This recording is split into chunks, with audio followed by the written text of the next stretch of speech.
حضرت سعید بن معلیٰ رضی اللہ تعالیٰ سے روایت فرماتے کہ میں مسجد کے اندر نماز ادا کر رہا تھا تو رسول اللہ صلی اللہ علیہ وسلم نے مجھے آواز دی، میں نماز ادا کر رہا تھا تو میں نبی علیہ الصلوۃ والسلام کی بارگاہ میں نماز کی وجہ سے حاضر نہ ہو سکا۔ میں نماز ادا کر رہا تھا تو میں سرکار کی بارگاہ میں نہ پہنچ سکا۔ تو جب میں نماز سے فارغ ہوا تو میں نبی علیہ الصلوۃ والسلام کی بارگاہ میں پہنچا کہ ہاں یا رسول اللہ آپ نے مجھے بلایا تھا تو میں اس وقت نماز ادا کر رہا تھا، لہذا اس وجہ سے یا رسول اللہ میں آپ کی بارگاہ میں حاضر نہیں ہو سکا۔ تو میں نبی علیہ الصلوۃ والسلام نے فرمایا کہ کیا تو نے یہ فرمان نہیں سنا اللہ تعالیٰ کا کہ اللہ تعالیٰ فرماتا ہے کہ اے میرے حبیب کے غلاموں کہ جب میرا حبیب تجھے جس کام کے لیے بھی بلائے تو فرمایا کہ اپنے کام چھوڑ دو، پہلے میرے حبیب کی بارگاہ میں حاضر ہو جاؤ، سب سے پہلے میرے حبیب کی بارگاہ میں حاضر ہو جاؤ۔ تو آپ نے اس وقت کہا یا رسول اللہ کہ میں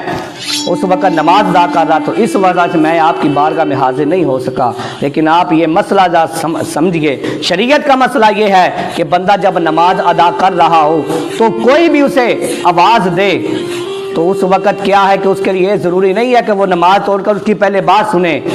اس کے لیے ضروری ہے کہ پہلے وہ نماز مکمل کرے اور پھر جا کر اس بندے کی وہ بات سنے۔ لیکن یہاں پر کیا ہے، یہاں پر قانون تبدیل ہے کہ جب مصطفیٰ بلائیں، جب تمہیں امام الانبیاء بلائیں تو فرمایا کہ اس وقت نماز مکمل نہیں کرنی بلکہ نماز وہیں پر بند کر دو، پہلے میرے حبیب کی بارگاہ میں حاضر ہو جاؤ، جب تمہیں فراغت ملے اور پھر وہیں سے جا کر تم نماز شروع کر لو،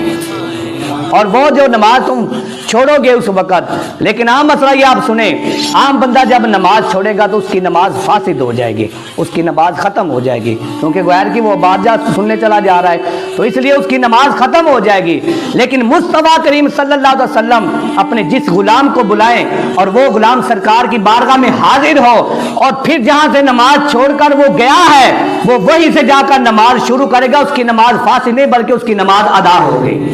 کیونکہ اس نے حضور علیہ الصلوۃ والسلام کی